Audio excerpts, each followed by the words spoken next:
No podemos evitar los conflictos del mundo, pero con Dios encontraremos la paz en medio del caos. Estas cosas os he hablado para que en mí tengáis paz.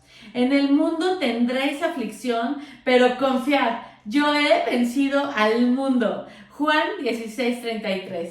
Dios nos exhorta todo el tiempo para que podamos estar emocionados, positivos, sabiendo que no vamos a evitar conflictos, pero Dios ya venció el mundo y recordemos que lo tenemos dentro de nosotros y junto con Él vamos a vencer y vivir de victoria en victoria. Sí, por supuesto, vamos a tener adversidades, a veces no las quisiéramos, pero son necesarias para formar nuestro carácter.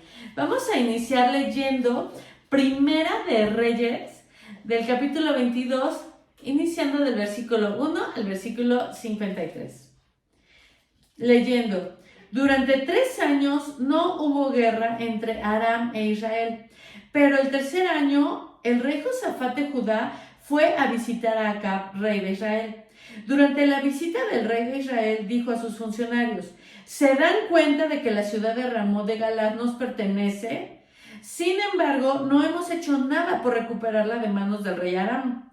Entonces se dirigió a Josafat y le preguntó: ¿saldrías conmigo a la batalla para recuperar Ramot de Galad? Por supuesto, contestó Josafat al rey de Israel. Tú y yo somos como uno solo. Mis tropas son tus tropas y mis caballos son tus caballos. Entonces agregó: pero primero averigüemos qué dice el Señor. Así que el rey de Israel convocó a los profetas, unos 400 en total, y les preguntó: ¿debo ir a pelear contra Ramot de Galad o desistir? Todos ellos contestaron: sí, adelante, el Señor dará la victoria al rey.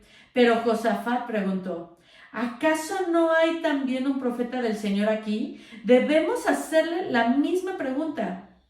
El rey de Israel contestó a Josafat: hay un hombre más que podría consultar al Señor por nosotros, pero lo detesto.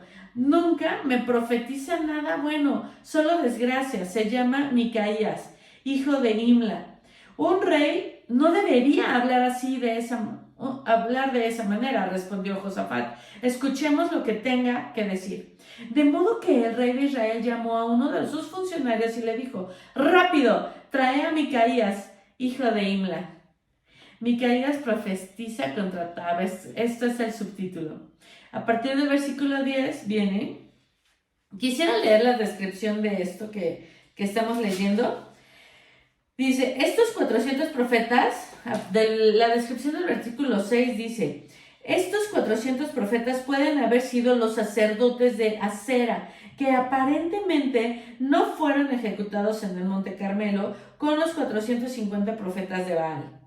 Josafat era consciente de la diferencia entre los profetas paganos y el profeta del Señor, por lo que le preguntó si había un profeta de Dios. Aparentemente Josafat quería hacer lo correcto, pero Acab no. Sin embargo, ambos reyes despreciaron el mensaje de Dios y le hicieron caso a los profetas paganos. Seguimos leyendo el versículo 10. El rey Acab de Israel y Josafat, rey de Judá, vestidos con sus vestiduras reales, estaban sentados en sus respectivos tronos en el campo de trillar que está cerca de la puerta de Samaria. Todos los profetas de Acab profetizaron allí, delante de ellos. Uno de los profetas, llamado Sedequías, hijo de Kena, hizo unos cuernos de hierro y proclamó: esto dice el Señor: con estos cuernos cornearás a los arameos hasta matarlos. Todos los demás profetas estaban de acuerdo. Sí, decían: sube a Ramot de Galad y saldrás vencedor, porque el Señor dará la victoria al rey. Mientras tanto, el mensajero que había ido a buscar a Micaías le dijo: mira, todos los profetas le prometen victoria al rey. Ponte tú también de acuerdo con ellos y asegúrale que saldrá vencedor. Pero Micaías respondió: tan cierto como el Señor vive, solo diré lo que el Señor me indique. Cuando Micaías se presentó ante el rey, Acab le preguntó: Micaías, ¿debemos ir a pelear contra Ramot de Galad o desistir?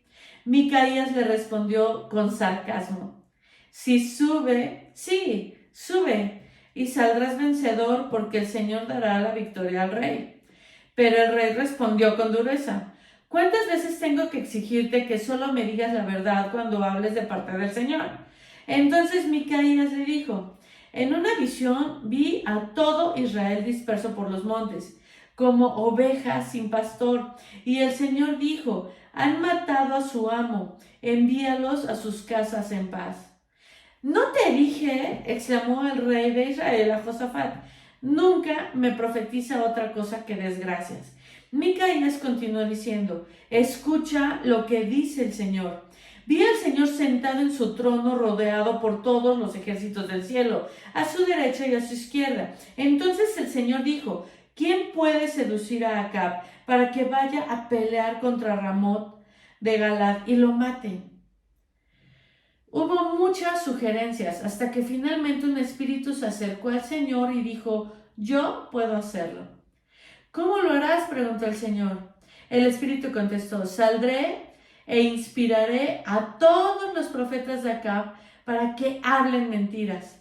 Tendrás éxito, dijo el Señor, adelante, hazlo. Así que, como ves, el Señor ha puesto un espíritu de mentira en la boca de todos tus profetas, porque el Señor ha dictado tu condena. Entonces Sedequías, hijo de Kena, se acercó a Micaías y le dio una bofetada. ¿Desde cuándo el Espíritu del Señor salió de mi parte para hablarte a ti?, le reclamó, y Micaías le contestó: Ya lo sabrás cuando estés tratando de esconderte en algún cuarto secreto. Arréstenlo, ordenó el rey de Israel. Llévenlo de regreso a Amón, el gobernador de la ciudad, y a mi hijo Joas. Denles la siguiente orden de parte del rey: metan a este hombre en la cárcel y no den más que pan y agua hasta que yo regrese sano y salvo de la batalla. Pero Micaías respondió: Si tú regresas a salvo, eso significará que el Señor no habló por medio de mí. Entonces, dirigiéndose a los que estaban alrededor, agregó: Todos ustedes tomen nota de mis palabras. Vamos a leer la descripción de estos versículos. Los campos de trillar estaban en lugares elevados para que el viento se llevara la paja. Vemos en la descripción del versículo 15 y 16 como Micaías había jurado decir solamente lo que Dios le indicara. ¿Por qué entonces le dijo a Acab que atacara? Micaías respondió sarcásticamente. Se estaba burlando del mensaje de los profetas. Estos eran paganos porque simplemente era un mensaje que el rey quería escuchar. El tono de voz de Micaías les hizo saber a todos que no estaba hablando en serio. Cuando Acab lo confrontó, Micaías profetizó que el rey moriría y que perdería la batalla, aunque Acab se había arrepentido. Parece haber sido algo temporal y siguió con el sistema de los falsos profetas, los cuales lo llevarían hacia su propia ruina. La descripción dice del 19 y 22 viene: la visión de Micaías era una descripción de algo que pasó literalmente en el cielo o en una parábola de lo que estaba sucediendo en la tierra. Cualquiera que fuera ilustrada que la influencia seductora de los falsos profetas tomaba parte del juicio de Dios sobre Acab. Haya o no enviado un ángel encubierto, Dios utilizó el sistema de los falsos profetas para atrapar a Acab en su pecado. El espíritu de mentira simbolizaba la manera de vivir de esos profetas, ya que solamente le decían al rey lo que él quería escuchar. Y la descripción del versículo 20 al 22 dice: ¿Permite Dios que los ángeles tienten a las personas a cometer el mal? Para comprender el mal, primero debemos comprender a Dios. Número 1. El Señor es bueno. Lo vemos en Salmos 129 y 4. Número 2. Dios creó un mundo bueno que cayó en pecado. Lo vemos en Romanos 5:12. Algún día Dios creará un mundo nuevo sin pecado. Eso lo vemos en Apocalipsis 21:1. A Dios es 4. Dios es más poderoso que el mal. Eso está en Mateo 13:41 al 43. Y en Apocalipsis 19, del 11 al 21. Y número 5. Dios permite el mal, por lo tanto, lo tiene bajo su control. Dios no creó el mal. Él ayuda a quienes desean vencerlo.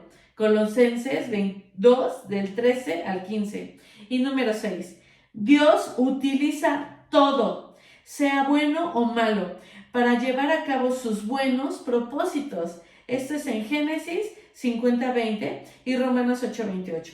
La Biblia nos muestra a un Dios que odia el mal y que un día acabará con él por completo y para siempre. Esto es en Apocalipsis 10:15. Dios no induce a nadie a volverse malo, pero permite que quienes se entregan al mal pequen aún más y así apresuren el juicio que se merecen. No es necesario comprender cada detalle acerca de cómo obra Dios para poder confiar plenamente en su poder absoluto sobre el mal y en su bondad hacia nosotros. No queramos saber cada detalle, no lo hagamos. Y seguimos leyendo la muerte de Acab. A partir del versículo 29, donde dice: entonces Acab, rey de Israel, y Josafat, rey de Judá, dirigieron sus ejércitos contra Ramot de Galad. El rey de Israel dijo a Josafat: cuando entremos en la batalla, yo me disfrazaré para que nadie me reconozca, pero tú ponte tus vestiduras reales. Así que el rey de Israel se disfrazó y ambos entraron a la batalla. Mientras tanto, el rey de Aram había dado las siguientes órdenes a sus 32 comandantes de carros de guerra: ataquen solo al rey de Israel, no pierdan tiempo con nadie más.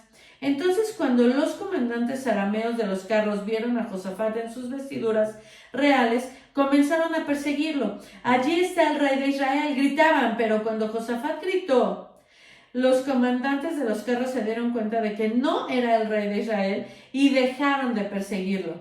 Sin embargo, un soldado arameo disparó una flecha al azar hacia las tropas israelitas e hirió al rey de Israel entre las uniones de la armadura. Da la vuelta y sácame de aquí, dijo Acab entre quejas y gemidos al conductor de su carro. Estoy gravemente herido. La encarnizada batalla se prolongó todo ese día y el rey permaneció erguido en su carro frente a los arameos. La sangre de su herida corría hasta llegar al piso del carro y al atardecer murió. Justo cuando se ponía el sol, este clamor recorrió las filas israelitas: estamos perdidos, sálvense quien pueda. Así que el rey murió y llevaron su cuerpo a Samaria, donde lo enterraron. Después lavaron su carro junto al estanque de Samaria y llegaron los perros y lamieron su sangre en el lugar donde se bañaban las prostitutas, tal como el Señor lo había anunciado. Los demás acontecimientos del reinado de Acab y todo lo que él hizo, incluso la historia del Palacio de Marfil y las ciudades que construyó, están registrados en el libro de la historia de los reyes de Israel. Así que Acab murió y su hijo Ocosías lo sucedió en el trono. Leamos estas descripciones en donde viene a partir del versículo 34. Acab no pudo escapar del juicio de Dios. Esperando que las fuerzas de Aram no lo detectaran, Acab se disfrazó. El rey de Aram envió a 32 de sus mejores comandantes de carros a la guerra con la tarea específica de matar a Acab, pero erróneamente perseguían a Josafat. Sin embargo, una flecha perdida lo encontró. Fue una tontería de Acab pensar que podría salvarse con un disfraz. A veces, la gente se disfraza tratando de escapar de la realidad. Cambian de trabajo, se trasladan a una nueva ciudad o hasta cambian de cónyuge. Sin embargo, Dios puede ver claramente el corazón de cada persona. Todo esfuerzo por pasar desapercibido es inútil. Tal y como lo había predicho el profeta, mataron a Acab. Si deseas más información sobre la triste historia de Acab, puedes leer su perfil en el capítulo 19. Eso no lo vamos a leer ahorita. Seguimos leyendo el versículo 41. Josafat gobierna sobre Judá. Josafat, hijo de Asa, comenzó a gobernar Judá durante el 4º año del reinado de Acab, rey de Israel. Josafat tenía 35 años cuando subió al trono y reinó en Jerusalén 25 años. Su madre era Azuba, hija de Sirji. Josafat fue un buen rey, quien siguió el ejemplo de su padre Asa. Hizo lo que era agradable a los ojos del Señor. Sin embargo, durante el reinado no quitó todos los santuarios paganos, y la gente siguió ofreciendo sacrificios y quemando incienso allí. Josafat también hizo la paz con el rey de Israel. Los demás acontecimientos del reinado de Josafat, al alcance de su poder y las guerras que hizo, están registrados en el libro de historia de los reyes de Judá. Expulsó de la tierra a los demás prostitutos y prostitutas de los santuarios paganos, quienes seguían con sus prácticas desde los días de su padre Asa. En ese tiempo no había rey en Edom, sino solo un regente. Josafat también construyó una flota de barcos mercantes para que navegaran hasta Afir en busca de oro, pero los barcos nunca llegaron a zarpar porque naufragaron en su propio puerto de Ezión-Geber. En una oportunidad, Ocosías, hijo de Acab, le propuso a Josafat: deja que mis hombres naveguen con los tuyos en los barcos. Pero Josafat rechazó la propuesta. Cuando Josafat murió, lo enterraron con sus antepasados en la ciudad de David. Después su hijo Joram lo sucedió en el trono. Vamos a leer la descripción de estos versículos. Viene: para mayores detalles acerca de Josafat podemos ver la descripción de él. Y viene en Josafat, la descripción en el versículo 43, dice: Josafat siguió a Dios al igual que sus antepasados, Salomón y Asa. Contribuyó mucho a la salud espiritual y moral y material de su país, pero no eliminó los santuarios paganos en las colinas. Al principio de su reino intentó eliminarlos, pero eran tan populares que le fue imposible lograrlo. Seguimos leyendo hasta el versículo 53. Ocosías, hijo de Acab, comenzó a gobernar Israel en el año 17 del reinado de Josafat en Judá. Reinó en Samaria 2 años. Él hizo lo malo a los ojos del Señor al seguir el ejemplo de su padre y de su madre, y también el ejemplo de Jeroboam, hijo de Nabat, quien había hecho pecar a Israel. Ocosías sirvió a Baal y le rindió culto, con lo que provocó el enojo del Señor, Dios de Israel, tal como lo había hecho su padre. Bueno, pues vamos a pedirle a Dios que nos dé sabiduría en esto, para que de la misma manera cuando nosotros le pidamos algo a Dios, Él sea el que nos diga qué es lo que tenemos que hacer aquí. Por ejemplo, yo digo, estamos leyendo cómo había 2 amigos que juntos querían ir a la guerra y juntos dijeron sí, juntos pidieron la opinión, pero Josafat sabía que los profetas eran paganos y no. Ellos le pidieron a ellos que les dijeran, y ellos le dijeron sí, ve y pelea, pero Josafat dijo no, a ver, ¿hay algún profeta de Dios? Así que, bueno, muchas veces nosotros estamos en algún conflicto y pedimos, pues, opinión de los demás. A veces queremos que ellos nos digan, ¿no? ¿Qué podemos hacer? Pero yo les puedo decir algo que me encanta contarlo a veces cuando puedo, es que cuando yo empecé a conocer a Dios, así fue, yo empecé a conocerlo, yo hablaba, pero tenía 2 personas conmigo súper lindas involucradas en darme seguimiento espiritual, se llaman Sandy y José Manuel. Y recuerdo que estaba yo pasando por procesos que ya me tenían fastidiada, harta, y entonces yo les contaba y les decía, es que ¿qué hago? Es que ¿qué hago? ¿Y saben qué me decían? Ora a Dios. Y yo, es que miren, me está pasando esto, ¿qué hago? Ora a Dios. Y yo, pero es que me está pasando esto. Ora a Dios. Y hoy yo les puedo decir algo que me encanta. Me encanta y estoy muy agradecida con ellos porque hoy cuando necesito algo, oro a Dios. Cuando tengo miedo de algo, oro a Dios. Cuando pienso que ya no puedo, oro a Dios. Y saben, a veces me contesta. Y hay ocasiones donde está Él totalmente callado, siento que no lo escucho, pero sigo confiando en Él, sigo recostándome y diciéndole, Señor, yo te encargo lo que estoy viviendo. Así que anteriormente había profetas de Dios, hoy podemos escuchar prédicas en donde Dios te habla por medio de personas como tú, como yo, que Dios los ha hecho pastores, pastoras, que hay personas que son temerosas de Dios y podemos ir y acudir a ellas y escuchar lo que nos dicen, pero también puedes pedir directo, clama a Dios, ora a Dios y Él te va a responder. Y no se me va a olvidar nunca porque yo siempre digo, Señor, yo oro a ti, clamo a ti, te pido que me des sabiduría y si en algo estoy equivocada, Señor, por favor, tú guíame.